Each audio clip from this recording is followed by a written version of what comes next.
안녕하세요. 문학캐스터 레몬입니다. 오늘 함께 읽을 작품은 1967년에 발표된 휴전선이라는 시집에 실려있는 시입니다. 박봉우 시인의 나비와 철조망이지요. 벌써 제목에서부터 서로 어울리지 않는 한 쌍이네 라는 느낌이 들죠. 철조망에 나비라뇨. 나비라면 꽃밭이 있어야죠. 그래서 이 시에서 나비가 지향하는 곳은 꽃밭으로 표현이 됩니다. 그렇다면 나비는 무엇이고 또 꽃밭은 무엇이며 그 사이의 철조망은 무엇을 상징하는지 천천히 살펴볼까요? 먼저 시부터 읽어볼게요. 지금 저기 보이는 시푸런 강과 또 산을 넘어야 진종일 별일 없이 보낸 것이 된다. 서녁 하늘은 장밋빛 무늬로 타는 큰 눈의 창을 열어 지친 날개를 바라보며 서로 가슴 타는 그러한 거리에 숨이 흐르고 모진 바람이 분다. 그런 속에서 피비린내 나게 싸우는 나비 한 마리의 생채기. 첫 고향의 꽃밭에 마지막까지 의지하려는 강렬한 바라움의 향기였다. 앞으로도 저 강을 건너 산을 넘으려면 몇 마일은 더 날아야 한다. 이미 날개는 피에 젖을 대로 젖고 시린 바람이 자꾸 불어간다. 목이 바싹 말라버리고 숨결이 가쁜 여기는 아직도 싸늘한 적지. 벽. 처음으로 나비는 벽이 무엇인가를 알며 피로 적신 날개를 가지고 또 날아야만 했다. 바람은 다시 분다. 얼마쯤 날면 아방의 따시하고 슬픈 철조망 속에 안길. 이런 마지막 꽃밭을 그리며 숨은 아직 끝나지 않았다. 어설픈 표시의 벽, 기억. 이 시가 쓰인 시대를 보면 금방 세 가지 시어가 상징하는 바를 아실 수 있겠죠. 나비는 상처받은 우리 민족이고요. 철조망은 분단 상황을 가리키고요. 꽃밭은 진정한 화해가 이루어진 우리나라를 가리키겠죠. 그런데 이걸 알면서도 이 시가 드문드문 이해되는 건 왜 그럴까요? 시는요, 상징으로만 쓰는 게 아니에요. 상징으로만 읽는 게 아니에요. 우리는 표현법을 주로 공부하고 또 중요하게 생각하지만 시는 시인이, 한 사람이 세상을 바라보는 시선이고 이야기예요. 그래서 쭉 이어지는 그 이야기를 찾아서 듣고 이해하고 생각하는 게 중요합니다. 물론 어렵죠. 많이 생각해야 들리는 거니까요. 그래도 제가 천천히 설명드릴 테니까 같이 들으시면서 혼자서도 한번 생각을 해보세요. 먼저 첫 번째 연. 저는 이 연이 정말 멋있다고 생각했어요. 시적 화자는 지쳐서 날아가는 나비의 모습을 들려주고 있습니다. 시간적인 배경은 노을이 질 때예요. 하루를 마무리할 때죠. 해가 지는 모습을 굉장히 시적으로 표현했습니다. 서쪽 하늘이 반짝하고 눈을 뜨는데 그 큰 눈이 장밋빛, 즉 붉은빛 무늬래요. 다시 말하면 서쪽 하늘에 지고 있는 해를 큰 눈의 창이라고 표현한 거겠죠.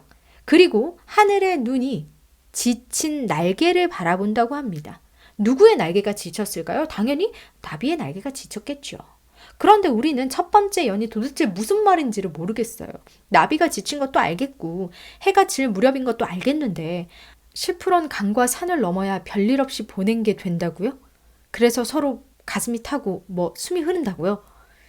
드문드문 이해된다는 게 바로 이런 거예요. 나비는 민족, 지쳐있음, 해가 지는 모습을 큰 눈으로 표현 하고 굵직한 부분만 체크하면 시 전체의 맛을 잃어버리게 됩니다. 애매한 부분을 채우는 게 바로 개인적인 해석이에요. 제가 한번 첫 번째 연을 제 방식대로 해석을 해볼게요. 나비는 지쳐 있습니다. 하루 종일 날았거든요. 해가 지고 하루를 마무리할 때가 됐지만 나비는 생각합니다. 오늘 저 시푸른 강이랑 산까지는 넘어야 되는데 그래야 별일 없는 하루가 되는데 하고요. 그럼 나비는 어제도 날았을 거고요. 그저께도 날았을 겁니다. 왜냐하면 나비에게 별일 없는 하루 일과란 끊임없이 날고 또 날아서 강을 넘고 산을 넘는 일이었으니까요. 그 모습을 지켜보던 하늘은 해를 삼키고 노을빛을 뿜으며 지친 날개를 비춥니다. 노을빛과 나비의 거리가 얼마나 멀어요. 그쵸? 그 거리가 우리 민족들이 서로 느꼈던 거리감과 다르지 않죠. 내 고향이 저긴데 가지 못하는 마음. 내가 사랑하는 사람이 저기 있는데 닿지 못하는 마음 같은 거요.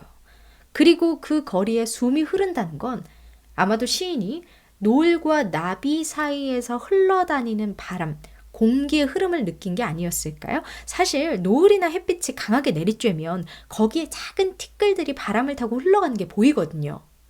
나비가 날갯짓을 하면 그 흐름대로 흘러갈 거고요.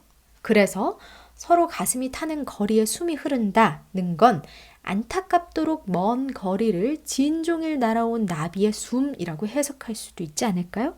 그렇다면 첫 번째 연은 노을의 빛을 받으며 열심히 날아가는 나비의 애처로운 모습을 표현했다라고 할 수 있죠.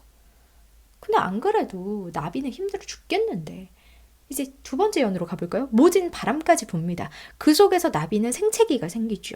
시대적인 배경을 들여다보면 한국전쟁으로 상처투성이었던 우리 민족을 떠올릴 수 있겠죠. 나비가 바라는 건 하나였어요.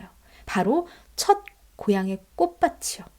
그 향기를 바라면서 험한 길을 포기하지 않습니다. 아마도 평화가 깃든 우리나라를 상징하겠죠. 갈 길은 멀고도 험해요. 몇 마일이나 남았대요.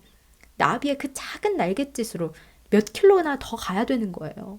피를 흘리며 날아가면 바람이 불고 또 날고 그렇게 목이 바삭 마를 때까지 날아보지만 여기는 아직도 싸늘한 적지입니다. 즉 분단 현실에서 벗어나 평화로 나아가고자 계속 노력하지만 결국에는 민족끼리의 대립 상황을 벗어나지 못하는 거죠. 나비는 느낍니다. 이게 바로 벽이다. 이게 바로 벽이구나. 서로 미워하고 대립하는 것, 분단의 현실 자체가 벽이라는 사실을 깨달은 거죠. 얼마쯤 날면 나비가 안기는 곳은 아방입니다. 즉 우리 편에 따시하고 슬픈 철조망이죠. 아까 봤죠? 나비가 원하는 곳이 어디라고요? 고향의 꽃밭이라고요. 그런데 아방이라는 말 때문에 살짝 헷갈릴 수도 있어요. 우리 편에 그것도 조금 따스한 철조망에 안기니까 좋은 거 아닐까? 우리의 점령지니까요. 아니에요. 역설적인 표현법에서 그 답을 찾을 수 있는데요. 따시하지만 슬프다잖아요. 여기서 따시하다는 따스하다의 방언 정도로 생각하시면 됩니다. 우리 편이야 나를 잘 받아주겠죠. 하지만 철조망은 나비가 원하던 게 아니었잖아요. 남북의 경계, 철조망이 없는 세상, 나비가 바라는 곳은 마지막 꽃밭입니다.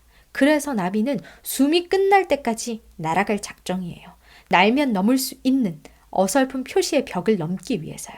즉 의지만 있으면 분단이라는 벽은 얼마든지 넘을 수 있다는 뜻이겠죠. 마지막에 나온 시어, 이 기 있잖아요. 이 기는 보통 깃발을 뜻하는 말인데요. 여기에서는 앞에 나온 어설픈 표시의 벽과 연결해서 생각해 볼게요. 그러한 벽을 만든 기로 해석하는 게 자연스러울 것 같아요. 전쟁을 할 때 군기를 사용하죠. 그렇다면 그 깃발 역시 분단과 대립을 상징하게 되겠네요.